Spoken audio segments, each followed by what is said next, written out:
Hi, it's Bill with the Home Premier team with this month's Lehigh Valley September real estate market update.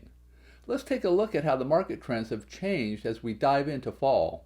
In 2020, the number of new listings in September was 1,060 homes, but this year we saw a 17.9% decrease, taking us down to 870 homes.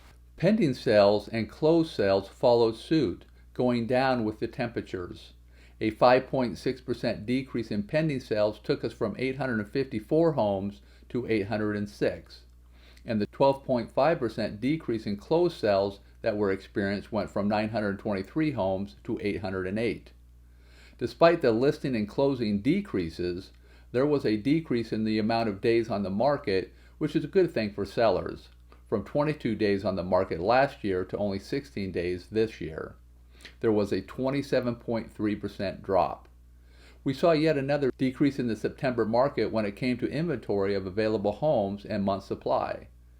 The number of homes available in September 2020 was 1,053 homes, and this year there were only 815. That is a 22.6% decrease. The month supply of inventory dropped 31.3% from 1.6 months to 1.1. A positive that came out of the month of September was that the sales price of homes soared 13.7% from $269,969 to $307,067. What do you think? Will the cooler months affect the real estate market in any way? Let us know in the comments and check back next month to keep up to date on the Lehigh Valley's real estate market trends. Thanks for watching and see you next time.